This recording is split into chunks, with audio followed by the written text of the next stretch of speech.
My tea had long since gone cold, a forgotten island of chamomile in a sea of porcelain indifference. It was a habit of mine, making a cup and then losing myself in the labyrinth of my own thoughts until the warmth, its only purpose, had bled out into the cool air of the house. This house. Robert and I had built it with our own hands, or rather, with the careful orchestration of his vision and my quiet pragmatism. Every floorboard, every pane of glass, held the ghost of a shared glance, a tired smile, a whispered dream. For 30 years, it had been my sanctuary.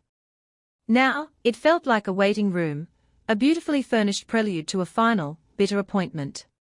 The phone sat silently on the mahogany side table, a black viper asleep in the sun.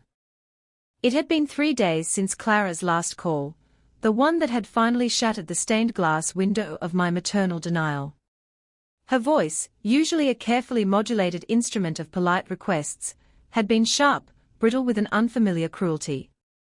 It wasn't the words themselves that had wounded me so deeply, it was the chilling realization that the daughter I had raised was a stranger, a phantom I had adorned with memories and affections that she herself had long since discarded.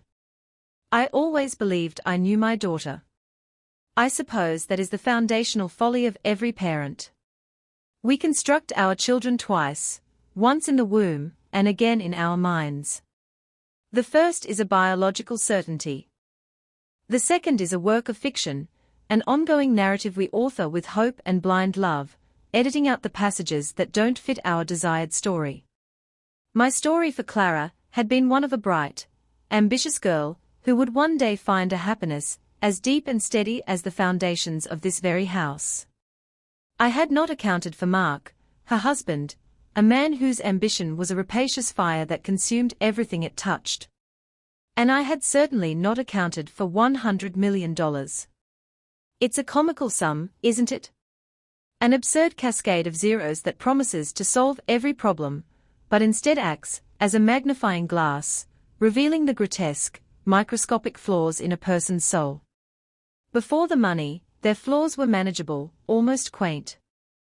They were just a young couple struggling to keep up with their own expensive tastes, and I was the ever-reliable safety net, the soft place to land. I was Mom. Good old, dependable Mom, with her modest pension and the little bit Robert had left me. That was another fiction, one I had carefully cultivated myself. The world saw me as Eleanor Vance, the quiet widow of the brilliant banker Robert Vance. A woman who lived comfortably, but simply in a nice, paid-off home. A woman who managed her finances well, for an old lady. They did not know, could not possibly comprehend, that when Robert passed, he had not just left me a little bit, he had left me the keys to the kingdom. He had been the architect, but I had been his apprentice, his partner, his silent confidant for 40 years. I sat at the dinner table while he sketched out the schematics for what would become the Consolidated Bank of the Americas. I proofread the charters. I learned the intricate dance of trusts, holding companies, and leveraged influence. He didn't just build a bank, he built a web, and at its center, he placed a trust so complex and so discreet that only I held the map. He called it the quiet share, a controlling interest hidden behind layers of corporate veils, managed by a board who knew only that their ultimate instructions came from a single, anonymous trustee.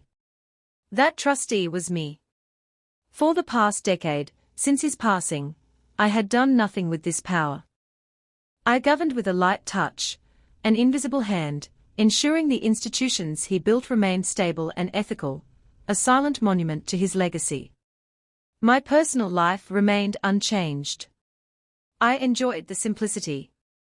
It felt honest. I used my immense, invisible wealth for one thing only, to help my daughter. I believed it was what Robert would have wanted. And so I patched their leaky financial boat, year after year, never realizing that the holes were not accidents, but were being drilled deliberately from the inside. The phone call 3 days ago had not been a request for money. It had been something far worse. It had been an ultimatum wrapped in a condescending lecture about modern finance, a demand that I sacrifice the last tangible piece of my life with Robert for one of Mark's predatory business schemes. And when I had hesitated, when I had spoken of memory and sentiment, Clara's voice had sliced through the line. "For God's sake, Mom, it's just an old house. Stop being so sentimental. It's holding us back, holding them back." I looked around the living room, at the worn armchair where Robert used to read the paper, at the fireplace where we'd warmed our feet on 1,000 winter nights, at the faint pencil marks on the doorframe measuring Clara's height as a child. This was not a house. It was a life. And she had just called it an anchor. The cold tea was bitter on my tongue. For the first time in a very long time, I was not thinking about what Robert would have wanted. I was thinking about what he had taught me. He had taught me how to build. But he had also taught me how to dismantle. And as I looked at that silent, sleeping viper of a telephone, I felt a different kind of warmth spread through me, a warmth that had nothing to do with tea and everything to do with a slow, rising, and righteous fire. The fiction of Clara was over. It was time to write a new ending. My role as the family's financial bedrock began subtly, almost imperceptibly. It started not with a grand gesture, but with the quiet hum of a bank transfer. Clara was in her final year of university, and the pressures of her social life were beginning to outweigh the stipend from her student loan. There was a trip to Cancun with her sorority sisters, a series of formals requiring new dresses, the endless coffees and lunches that constitute the currency of collegiate belonging. She called me, her voice a careful cocktail of anxiety and manufactured nonchalance, explaining the situation. I didn't hesitate. "Of course, sweetheart. How much do you need?" The amount, a few $1,000s, was a drop in the ocean for me, but to her, it was a lifeline. The relief in her voice was palpable, and it warmed me. I was helping. I was making her life easier, smoother. I sent the money, and a week later, I received a lovely, if generic, thank you card. That was the first transaction. The next was larger. After graduation, she met Mark. He was charming, ambitious, with a smile that seemed permanently affixed and eyes that were always calculating. He worked in junior marketing for a real estate firm, but he spoke of it as if he were on the verge of becoming a titan of industry. They wanted to get married, and Clara had a very specific vision for her wedding, a vision plucked directly from the pages of a glossy magazine. It involved a historic manor house, a string quartet, and a caterer who specialized in deconstructed culinary absurdities. The cost was breathtaking. Mark's contribution was modest, and Clara's savings were non-existent.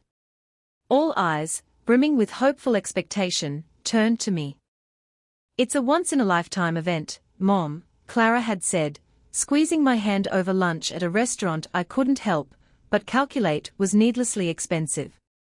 "We want it to be perfect." I looked at my daughter, her face glowing with the thrill of the future, and I saw the girl I had measured against the doorframe. How could I say no?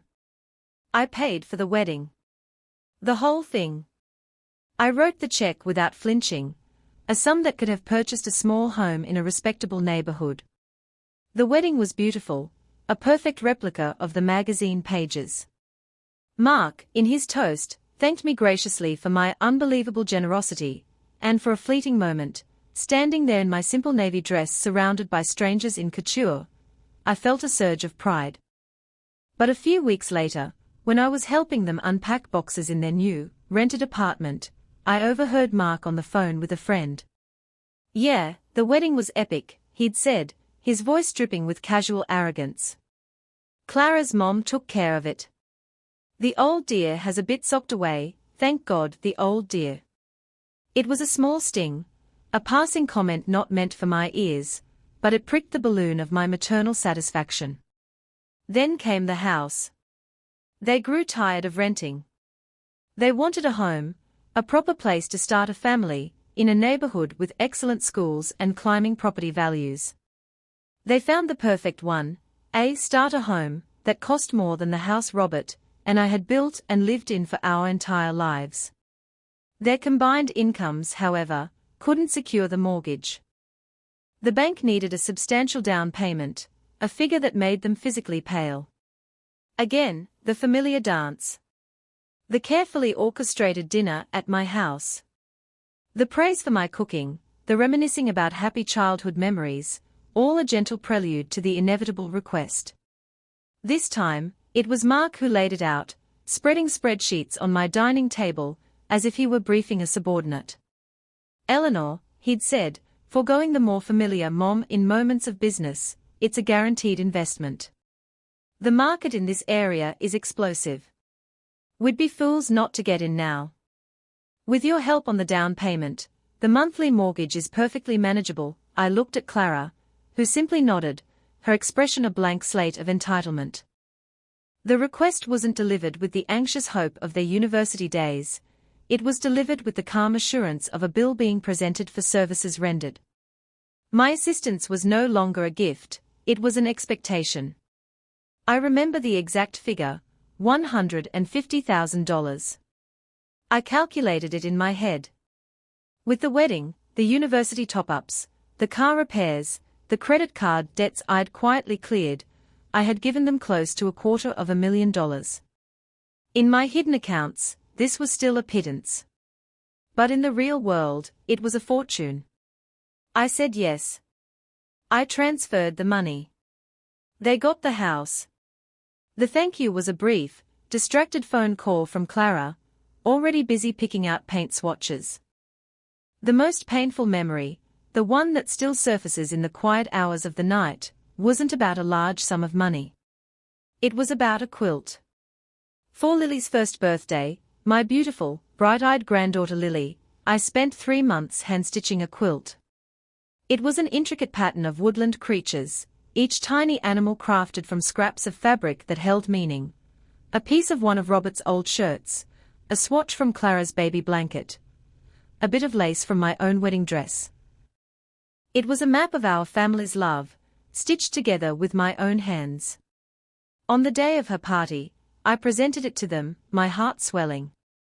Clara unwrapped it. "Oh," she said, her smile tight and polite.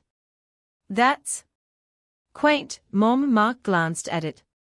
"Very rustic." He then turned to me, handing me a small, folded piece of paper. "Speaking of Lily," he said smoothly, "we were just looking at setting up her education trust. We've got the account number here if you wanted to make an inaugural contribution." They had placed the quilt, my 3 months of love and labor, on a side table, where it was soon covered by discarded wrapping paper. They hadn't even shown it to Lily. They saw a pile of old fabric. I saw my heart, laid bare and dismissed. And I made the contribution to the trust. A significant one. Because it was for Lily. But something inside me had begun to curdle. The warmth of my generosity was cooling, solidifying into a hard, heavy lump of resentment. I had become a function, a utility. I was no longer a mother, but a private, no-interest bank, and the only withdrawals being made were from an account of love that I was beginning to realize was critically overdrawn. The phone call that announced the lottery win was a thunderclap in the quiet atmosphere of my life. It was Clara, her voice a near hysterical shriek of pure, unadulterated joy. "Mom? Mom, you are not going to believe this. We won. We actually won." For a moment, I was confused. Won what? An argument? A raffle at the local fete? The lottery, Mom. The big one. $100 million. The number hung in the air between us, an impossible, shimmering figure. $100 million. My first, genuine reaction was a wave of overwhelming relief.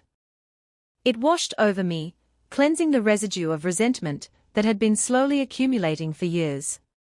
They were safe. They were more than safe. They were set for life, 4 generations. The endless, silent burden of their financial dependency, a weight I hadn't even fully acknowledged I was carrying, was suddenly lifted.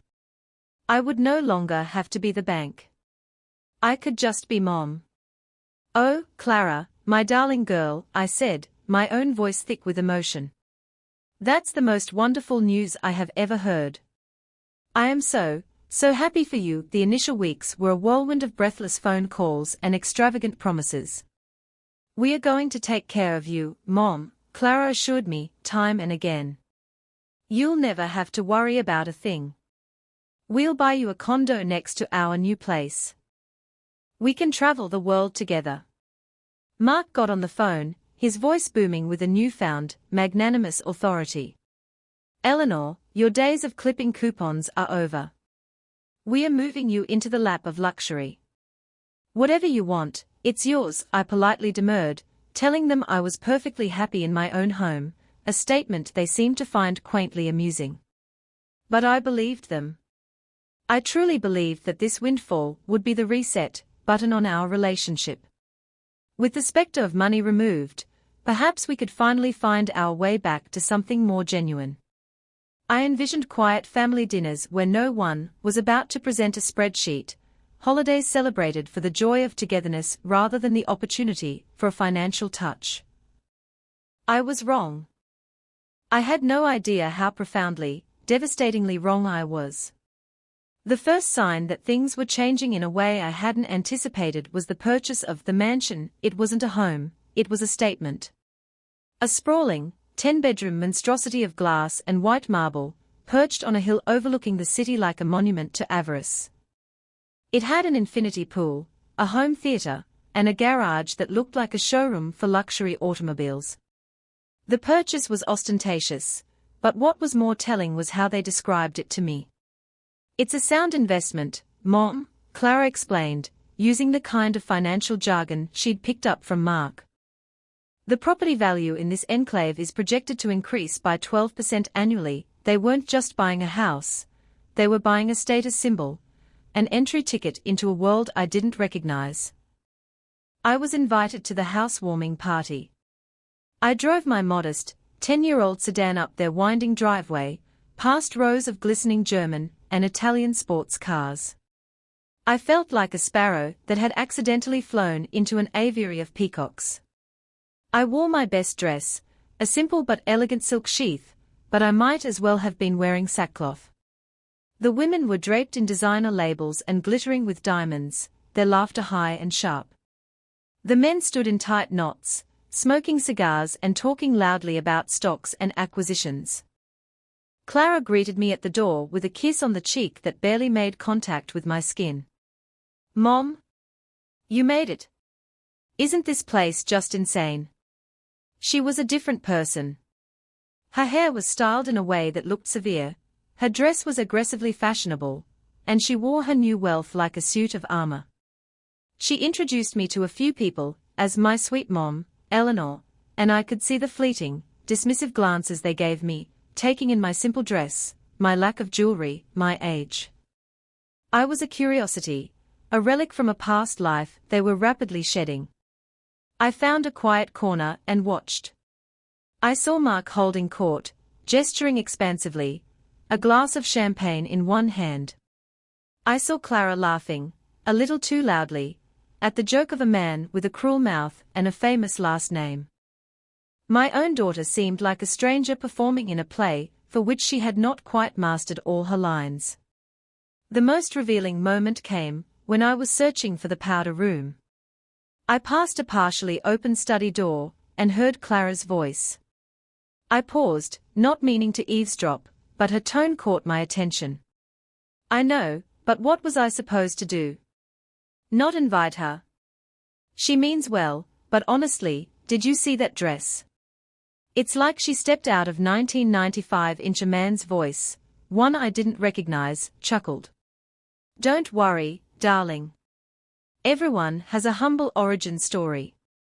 It makes you seem more grounded. Humiliation washed over me, hot and sickening. My dress. My simple, elegant dress was a source of embarrassment for her. I was her humble origin story. I turned and walked quietly back to the main party, found my purse, and slipped out the front door without saying goodbye. No one noticed I was gone. The drive home was a blur of tears. The promises of taking care of me, of traveling the world together, they were just words, euphoric babble from the first shock of the win. The reality was this: they had bought a new life, and in that new life, there was no room for a quaint, old-fashioned mother in a 1995 dress. The phone calls dwindled. The invitations ceased entirely. The only time I heard from them was for trivial matters, requests that highlighted the chasm that had opened between us.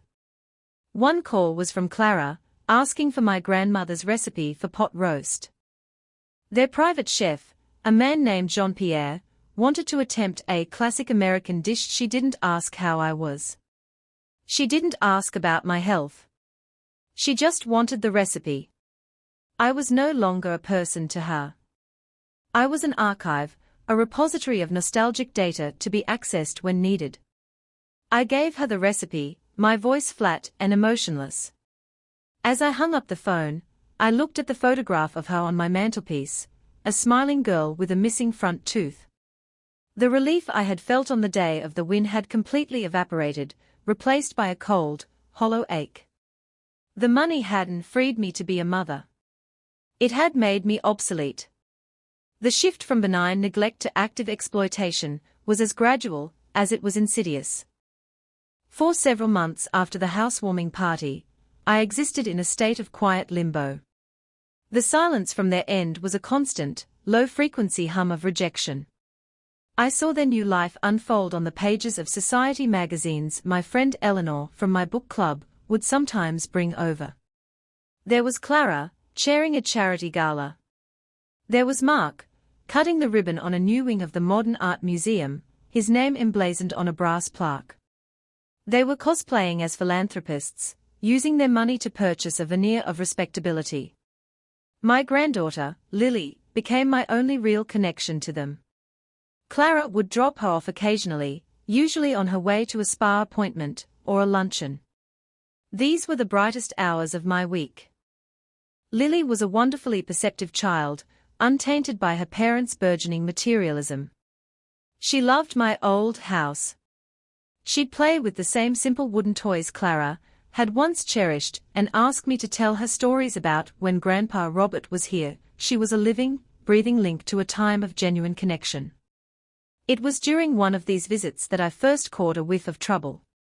Lily was coloring at the kitchen table while I prepared her favorite snack, cinnamon toast. "Daddy is stressed," she said, with the simple, unvarnished truth of a 7-year-old. "He's on the phone a lot, and he uses his loud voice." "Oh?" I asked, keeping my own voice light. "Grown-up work can be very stressful, sweetheart. He talks about leverage and exposure," she continued, meticulously coloring a squirrel's tail. "He told Mommy that the 100 million was just seed money, and that the real fortunes are built on OPM. I asked, a knot of dread tightening in my stomach. "What's that?" "Other people's money," she recited, as if it were a line from a nursery rhyme. "He said that's the secret, other people's money." The phrase sent a chill down my spine. It was the siren song of reckless gamblers and financial charlatans. Robert had always despised that philosophy. "The most dangerous man in any room, Ellie," he used to say, "is the one who is playing with a house he doesn't own." It seemed Mark had not only bought a new house, but he had also embraced that very philosophy. My fears were confirmed a few weeks later. The phone rang, and it was Clara. Her tone was unnaturally sweet, the verbal equivalent of a spoonful of sugar to help the medicine go down. "Mom? We haven't talked in ages. I was just thinking we should have you over for dinner. Just the family. No big party, just us." I was immediately suspicious. An intimate family dinner. After months of silence. This was not an olive branch, it was a prelude. But for the sake of Lily, and a foolish, flickering hope that I was wrong, I agreed. The dinner was at their marble palace. It was, as promised, just the four of us, served by a silent, efficient housekeeper. The small talk was stilted and awkward.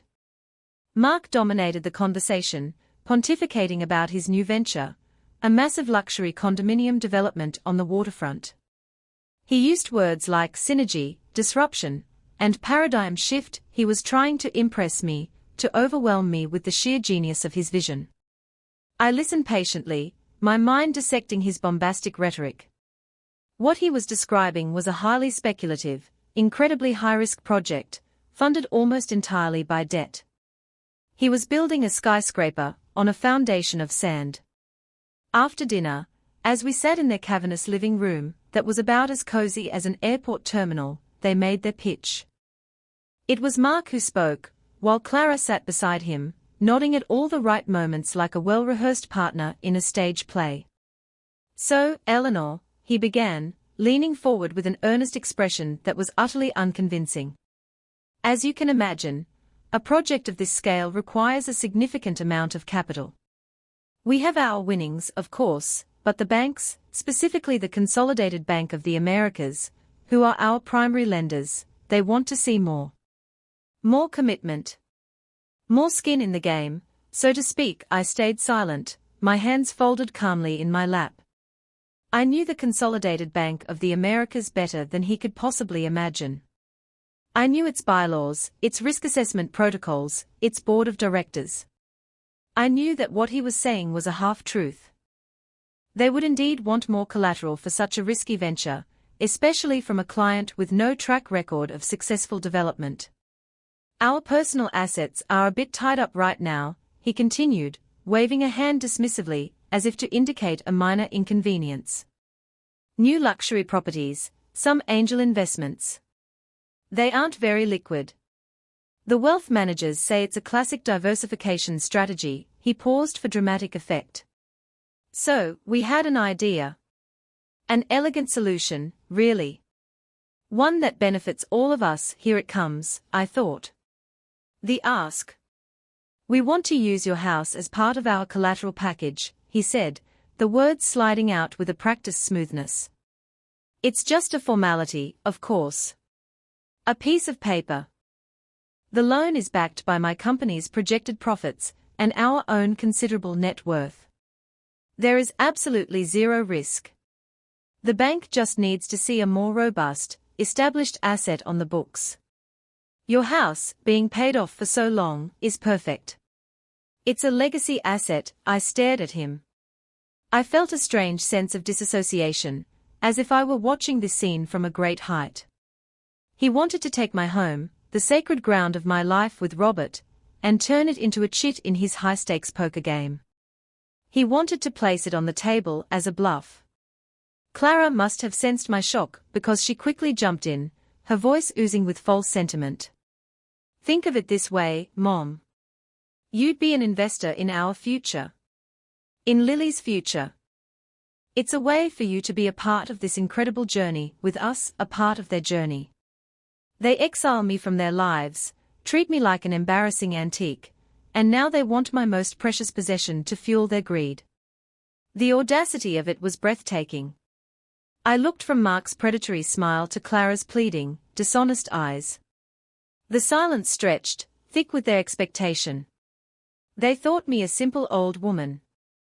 They thought I didn't understand words like collateral and leverage. They saw my home not as a repository of a life's love and memories, but as a number on a balance sheet. An underutilized asset. And in that moment, I knew that the rot had gone deeper than I could have ever imagined. I should have said no. A part of me, the clear-eyed, rational Eleanor who had proofread bank charters and understood risk, screamed it from the deepest corners of my mind. No. It is a foolish, dangerous, an insulting proposition. No. But another part of me, the part that was still a mother, the part that still saw a flash of the little girl with the missing tooth in Clara's face, hesitated. It was that hesitation that they seized upon. My silence was not a refusal, it was an opening for negotiation. "Mom, please," Clara said, her voice softening into a practiced, wheedling tone she hadn't used since she was a teenager wanting to borrow the car. "Don't look so worried." Mark explained it. "There's no risk. It's just paperwork. It would mean the world to us. Your house is just sitting there, Eleanor, Mark added, his approach less emotional and more condescendingly practical. It's dead equity. This way, you're making it work for you. For the family. We'd even cut you in on a small percentage of the profits once the first phase is complete. A little something to boost your retirement fund. The insult was so profound, so layered, that I almost laughed. Offering me a pittance from his speculative venture to boost a retirement fund that was, in secret, larger than his lottery winnings. He was like a child offering a crayon drawing as payment for a masterpiece. He had no concept of the reality of my world, and his arrogance was predicated entirely on that ignorance. But I didn't laugh. I felt a deep, profound sadness. I looked at my daughter, and I saw how completely she had been absorbed into his worldview. She nodded eagerly at his offer of a small percentage, as if it were a grand and generous gesture. I decided to make one last attempt to appeal to the person I hoped still existed somewhere inside her. Clara, I said, my voice quiet but firm. This isn't about equity or percentages. This house. This is where you grew up. It's where your father and I built our life. Every room holds a memory. Your height chart is still on the kitchen door frame. The oak tree in the back garden is the one we planted on your 5th birthday. It has a value that can't be put on a bank's ledger. I was pleading, trying to remind her of a shared history, of a love that predated money and mansions. For a flicker of a second, I thought I saw something in her eyes. A waver. A memory. But then it was gone, extinguished as quickly as it appeared. Mark scoffed, a short, derisive sound. Oh, come on, Eleanor. Don't be so dramatic. But it was Clara's response that delivered the final, fatal blow. She sighed, a theatrical, impatient sound, and stood up, looking down at me as if I were a difficult child. For God's sake, Mom, she snapped, her voice stripped of all its earlier sweetness.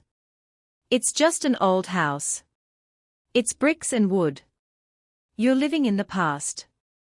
We are trying to build a future here, a legacy for Lily, and all you can talk about are some stupid pencil marks on a door. This is an incredible opportunity for this family, and you're letting your sentimentality get in the way. It's holding us back. Holding us back. There it was again. That phrase. My love, my memories, my life, it was an anchor weighing down their shiny new yacht. Her words hit me with the force of a physical slap. The cruelty was not accidental, it was surgical. It was designed to cut away my sentimentality and expose the practicality of their request. In her eyes, my love for my home was a weakness, a flaw in my character that was impeding her progress. And in that moment, something within me broke. The part that had been fighting for her, hoping for her, simply gave up. It was a quiet, internal surrender. The fight was over. I had lost. I looked at their eager, rapacious faces, and a cold, calm resolve settled over me. All right. If they wanted to play this game by their rules, then I would play it by mine. They just didn't know what my rules were yet. Fine, I said. The word was flat, devoid of emotion. They both froze, surprised by my sudden capitulation. You can use the house, a slow smile spread across Mark's face. Clara rushed over and hugged me, a stiff, awkward embrace. Oh, Mom, thank you. You won't regret this. I promise, I did not hug her back. I simply stood there, a statue of acquiescence, as she celebrated her victory. They had the paperwork ready, of course. Mark produced a folder from his briefcase, with the efficiency of a seasoned predator. He laid the documents on the coffee table, pointing to the line where I needed to sign. I didn't read them. I didn't need to. I knew what they were. They were a lien, a legal chain connecting my sanctuary to their sinking ship. I picked up the pen. My hand was perfectly steady. As I signed my name, Eleanor Vance, I felt a profound and terrible clarity. I was not signing away my house. I was signing their eviction notice from my life. They saw my signature as an act of submission. They had no idea it was an act of war. They left soon after, giddy with their success, promising to have their lawyer file the papers first thing in the morning. I walked them to the door and watched their ludicrously expensive car disappear down the street. I closed the door, leaned my back against it, and slid slowly to the floor. I didn't cry. The time for tears was over. The betrayal was so complete, so absolute, that it had moved beyond the realm of ordinary sadness. It was a betrayal of memory, of love, of the very concept of family. It was not just an attack on my finances, it was an attack on my soul. And I knew, with chilling certainty, that it was not over. This was just the beginning. Their greed would not be satisfied with this one act. This was just a test, and in their eyes, I had failed it by capitulating. They would be back for more. But I would be ready. The house was unnervingly quiet after they left. The lingering scent of Clara's expensive perfume felt like a violation of the air, an alien presence in a space that had only ever known the simple smells of lemon polish and baking bread. I sat in Robert's armchair for a long time, not thinking, just feeling the deep, tectonic shift that had occurred within me. The grief for the daughter I thought I had was immense, a vast, hollow cavern. But slowly, something else began to fill that void, a cold, hard substance I hadn't felt in decades. It was rage. A quiet, calculated, and utterly lucid rage. I had allowed myself to be a doormat for far too long, mistaking my generosity for love and their dependency for affection. They had mistaken my quietness for weakness, my simplicity for ignorance. They had made a grave, and soon to be very expensive, miscalculation. The catalyst for my action came 2 days later, not from a lawyer or a banker, but from the one pure soul left in this sorry saga, Lily. Clara dropped her off for a few hours. "Mark and I have a celebratory lunch," she'd chirped, not even getting out of the car. "Be good for Grandma." Lily ran into my arms, and for a moment, holding her small, warm body, the coldness in my chest thawed just a little. We spent the afternoon in the garden, planting petunias. It was Lily who brought it up, in that way children do, dropping bombshells with the casual innocence of skipping a stone. We were washing our hands at the kitchen sink when she looked up at me, her brow furrowed with a worry that shouldn't belong on a 7-year-old's face. "Grandma," she began, her voice barely a whisper. "Is it true you're giving Mommy and Daddy your house?" I froze, the dish towel slipping from my hands. "What makes you say that, sweetheart?" "I heard them talking last night," she said, her eyes welling with tears. "I was supposed to be asleep.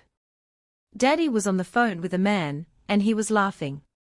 He said, the old lady finally signed, it's perfect, and then he told Mommy that the plan was working, the plan."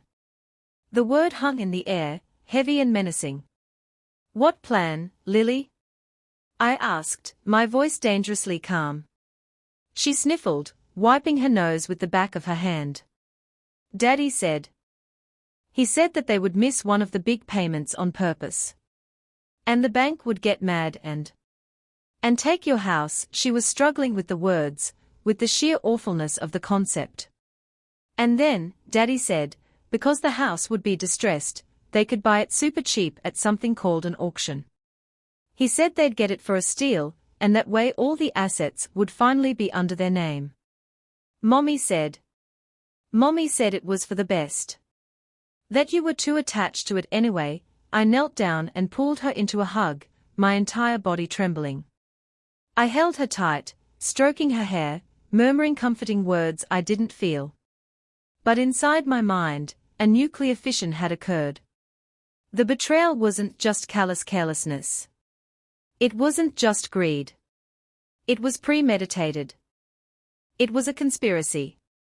They had sat in my living room, looked me in the eye, and lied with the full intention of making me homeless, of stealing the very roof from over my head, all so they could acquire my home for a fraction of its worth. They planned to use the bank, my bank, as their weapon against me. The thought was so vile, so monstrous, it almost defied comprehension. They weren't just ungrateful. They were ghouls. Vultures circling what they believed to be a dying animal. I finally understood. The appeal to sentiment, the pressure, the feigned hurt, it was all a meticulously crafted performance to manipulate me into signing those papers. My signature wasn't just collateral, it was the key they needed to spring their trap. After I took Lily home, the feigned calm I had maintained for her sake shattered. I walked through my house, touching the furniture, the photographs, the walls. This was not dead equity, this was the heart of my life. And they were going to rip it out, not for need, but for sport. For profit. The sadness was gone. The hurt was gone. All that remained was an arctic resolve. My grief had flash frozen into a weapon. I walked to my study, a room Mark and Clara had always dismissed as cluttered with old books. I sat at Robert's old desk, the worn leather cool beneath my hands. I unlocked a drawer that had not been opened in years. Inside was a simple, leather-bound address book and a single, heavy, old-fashioned key. I flipped through the pages of the address book until I found the name I was looking for, Arthur Covington. My husband's oldest friend, his most trusted colleague, and the current chairman of the board of the Covington Trust, the largest single shareholder in the Consolidated Bank of the Americas. My trust. I picked up the phone and dialed the number from memory. He answered on the second ring, his voice warm and familiar. Eleanor. What a pleasant surprise. Is everything all right? Arthur, I said, and I was surprised by the steadiness of my own voice. It was a voice he hadn't heard before. It was not the voice of Eleanor Vance, the grieving widow. It was the voice of the woman who ran his trust. I need you to do something for me. I need you to call an emergency meeting of the full board of the Consolidated Bank of the Americas. For tomorrow morning. There was a pause on the line. Arthur was no fool. An emergency meeting was a tool of immense power, reserved for only the most dire of corporate circumstances. May I ask the reason, Eleanor? Is there a market threat I'm not aware of? The threat, I replied, my voice as cold and clear as ice, is internal. It concerns a breach of ethics and a fundamental misrepresentation on a major commercial loan. The one issued to a Mr. Mark Peterson. Another, longer pause. I could almost hear the gears turning in his sharp mind. I see, he said finally, his tone shifting from friendly to professional. And will the trustee be attending this meeting? Yes, Arthur, I said, looking at my reflection in the dark screen of the telephone. I'll be attending in person. The fiction was over. The time for quiet observation had passed. The old dear was about to make a withdrawal. The following morning, I did not put on my usual comfortable cardigan and sensible shoes. I walked to the back of my closet, to a section I hadn't touched in a decade. There, preserved in a garment bag, was a suit Robert had bought for me in Paris. It was a Chanel, a classic, timeless design of dark navy wool with a silk lining. It was a suit designed for boardrooms and power plays, not for gardening and baking. I had worn it only once, to the reading of Robert's will, where the lawyers had explained the breathtaking scope of what he had left in my care. Putting it on felt like putting on a uniform, or perhaps armor. As I looked at my reflection, I saw a woman I barely recognized. The soft, grandmotherly figure was gone, replaced by someone formidable, her silver hair coiled neatly at the nape of her neck, her posture ramrod straight. The suit did not wear me, I wore it. Arthur had arranged for a car. A discreet black town car, not one of the flashy limousines my daughter favored, arrived precisely at 9 a.m. The ride downtown was silent. I watched the familiar city streets go by, but I saw them differently today. I saw the bank towers, the corporate headquarters, the streams of ambitious people hurrying to their offices. For so long, I had seen this world as Robert's world. Today, I was claiming it as my own. The headquarters of the Consolidated Bank of the Americas was an imposing skyscraper of steel and smoked glass, a monument to capital and influence. As I stepped out of the car, Arthur was there to greet me. He was a distinguished man in his 70s, with kind eyes that currently held a look of deep concern and curiosity. "Eleanor," he said, taking my hand. "It is good to see you, though I wish the circumstances were different." "Circumstances are what we make of them, Arthur," I replied. We didn't speak further, as he escorted me through the marble lobby, past a security desk where the guards straightened as Arthur passed. We took a private elevator directly to the top floor, to the sacrosanct space of the boardroom. The room was paneled in dark mahogany, with a single, massive table polished to a mirror shine. Seated around it were the 12 members of the board. They were the titans of the city, CEOs, legendary investors, powerful lawyers. Men, and 2 women, who were accustomed to commanding respect and making decisions that affected thousands of lives and billions of dollars. They knew of the Vance Trust.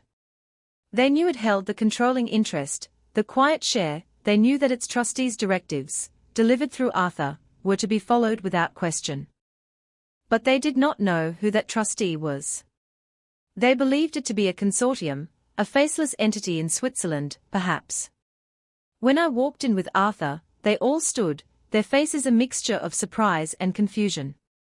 They recognized Arthur, of course, their chairman. But who was this elegant, older woman with him? "Ladies and gentlemen," Arthur said, his voice resonating in the quiet room. "Thank you for assembling on such short notice. Allow me to introduce you to the representative of the Covington Trust, the entity you know as the Vance Trust. This is Mrs. Eleanor Vance." A ripple of shock went through the room. Jaws literally dropped. They stared at me. This woman they had assumed was just a quiet widow living off her late husband's largesse. I could see the frantic calculations in their eyes, as they recalibrated everything they thought they knew. I took my seat at the head of the table, the chair that had always been symbolically left empty for the trustee. Arthur sat to my right. For a moment, I just looked at them, letting the silence build, letting them understand that the power in this room had just coalesced into a physical form. "Good morning," I said, my voice calm and measured. It did not tremble. "I have called this meeting to address a serious and urgent matter. It has come to my attention that this bank has recently entered into a significant loan agreement with a property development company owned by a Mr. Mark Peterson." I saw a flicker of recognition from one of the bankers, the head of commercial lending. "The loan," I continued, "was approved based on a collateral package that includes a private residence located at 24 Willow Lane." My residence, another wave of shock. This was now personal. This was unprecedented. "I am not here to discuss the sentimental value of my home," I said, my voice hardening slightly. "I am here to discuss this institution's exposure to fraud." I laid it all out for them, calmly and methodically. I spoke of Mark's speculative business model. I described his conversation with Clara, which my granddaughter had overheard. I explained their premeditated plan to intentionally default on the loan for the sole purpose of triggering a foreclosure, allowing them to seize the asset at a reduced price through auction. "Mr. Peterson and his wife, my daughter, have not entered into this agreement in good faith," I stated, looking each board member in the eye. "They have used this bank, our bank, as a tool in a conspiracy to commit asset theft. This is not just a family squabble. This is a direct assault on the ethical foundation of this institution. They leveraged your trust to perpetrate a fraud." The head of commercial lending was pale. "Mrs. Vance, I assure you, we had no idea. The paperwork was in order, his financials, with the lottery winnings, seem solid." "His financials are irrelevant," I cut him off, my tone sharp. "What is relevant is intent. Robert Vance did not build this bank to be a pawn in the schemes of greedy, morally bankrupt amateurs. He built it on a bedrock of integrity." I let that sink in. Then I delivered my directive. You will find a clause in the loan agreement, I believe it is Section 11, subsection C, regarding material misrepresentation. It states that if the borrower has entered into the agreement under false pretenses or with fraudulent intent, the bank has the right to call the entire loan amount due, effective immediately. I paused, then delivered the final blow. You will invoke that clause.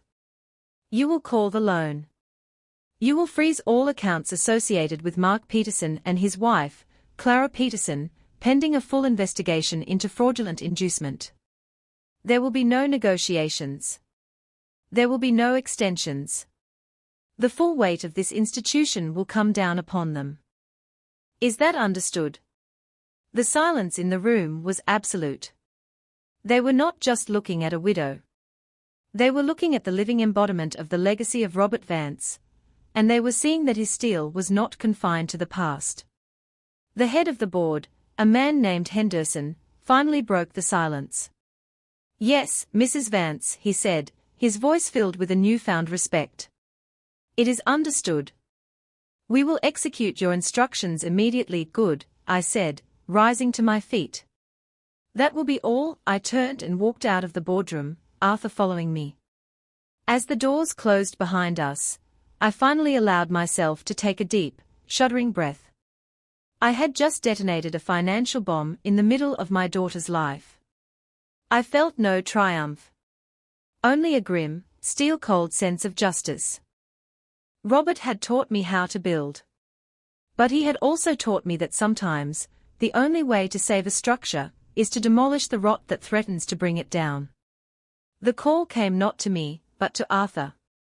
He relayed the story later that evening over a quiet dinner, at a discreet restaurant I had never been to before. The head of commercial lending at Consolidated Bank, a man named Davies, had made the call to Mark Peterson personally. Apparently, the conversation was brief and brutal.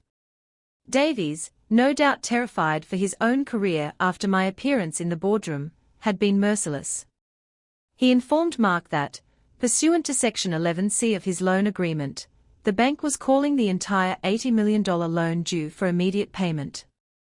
The reason cited was material misrepresentation and suspected fraudulent intent regarding the pledged collateral. Mark, Arthur told me, had first laughed. He thought it was a joke, a bureaucratic mix-up. That's impossible, he'd reportedly scoffed. My mother-in-law signed the papers herself. Yes, Davies had replied, his voice like ice. She did. And she was the one who just instructed us to call the loan. It seems Mrs. Vance takes issue with your business practices. You have 24 hours to remit payment in full, Mr. Peterson. After which, asset seizure proceedings will begin. Your accounts with us are, as of this moment, frozen. The line had gone silent. Mark had simply hung up. The ensuing panic must have been biblical. Their $100 million, while a vast sum, was not liquid. It was tied up in the ridiculous mansion, in the fleet of cars, in ill-advised angel investments, in friends' tech startups, and in the initial down payments for Mark's waterfront skyscraper folly. They had been living on leverage, using their winnings as a springboard to borrow even more, to build a paper empire. And I had just kicked the springboard out from under them. My phone started ringing about an hour after Mark's call with the bank. It was Clara. I looked at her name on the screen and felt nothing. I let it ring until it went to voicemail. She called again. And again. A dozen times. Then the text messages began, a frantic, escalating torrent of confusion, anger, and pleading. Mom, what's going on? The bank just called Mark. This is a mistake, right? Mom, pick up the phone. This isn't funny. Mark says you did this. I told him he was crazy. Why would you do this to us? You are ruining our lives. After everything we were going to do for you. Please, Mom. Just call me. We can fix this. Whatever it is, we can fix it. I read the messages with a clinical detachment, like a scientist observing a specimen under a microscope. There was no remorse, no apology. Only a frantic self-interest and a baffling inability to comprehend that my actions were a direct consequence of their own. Later that evening, they appeared at my door. I saw the headlights of Mark's absurd sports car sweep across my living room curtains. Then came the frantic banging on the front door. "Mom? Open the door. We need to talk to you." Clara's voice was shrill with panic. "Eleanor. You can't just hide in there. You've destroyed us." Mark's voice was a guttural roar of fury. I sat in Robert's armchair, my hands resting calmly on the worn arms, and I did not move. I listened to them shout, plead, and threaten. They banged on the windows. They called my name until they were hoarse. They were like spoiled children throwing a tantrum outside a locked candy store, completely bewildered that the door was not opening at their command. After nearly an hour, they finally gave up. I heard the car's engine roar to life and then fade into the distance. The silence they left behind was the most peaceful sound I had heard in years. The fallout was swift and brutal. The financial world is a small town with very big microphones. The news that the Vance Trust's heretofore anonymous trustee had personally intervened to call a loan on her own family spread like wildfire. Mark Peterson was not just ruined, he was a pariah. His partners in the condo development deserted him overnight. His lines of credit from other institutions evaporated. The friends they had bought with their lavish parties wanted nothing to do with them. They were a financial contagion. They were forced to liquidate everything at fire sale prices. The mansion, with its infinity pool and marble floors, sold for a fraction of what they'd paid. The cars were repossessed. Their names, once featured in the society pages, were now relegated to the dry, humiliating print of the legal notices section. Under bankruptcy filings, they had flown too close to the sun on wings of arrogance and greed, and I hadn't shot them down. I had simply reminded them that the laws of gravity, both financial and moral, still applied. A few weeks later, a letter arrived. It was from a law firm, informing me that the lien on my property had been lifted. The threat was gone. My home was mine again, untouched and secure.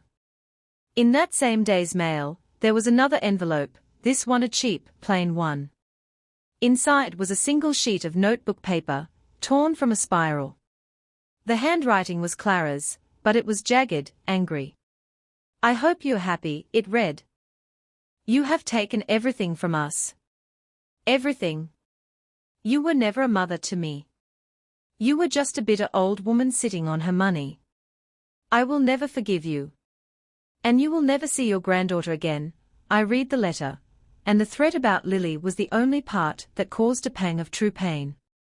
But even that was dulled by the knowledge of what they had intended for me. I folded the letter, placed it in a drawer, and closed it. It was the final entry in a ledger that was now, finally, balanced. They thought I had taken everything from them. The truth was, they had thrown everything away themselves. I had simply refused to break their fall. The weeks that followed the storm were filled with a profound and cleansing quiet. The silence of the phone was a balm. The absence of drama was a luxury. I had my house back, but more importantly, I had myself back. The first thing I did was call a real estate agent, a smart, kind woman from my book club. "I'd like to sell my house," I told her. She was surprised, but I explained that the house, while filled with wonderful memories of Robert, had also become the stage for a great deal of pain. It was time for a new chapter.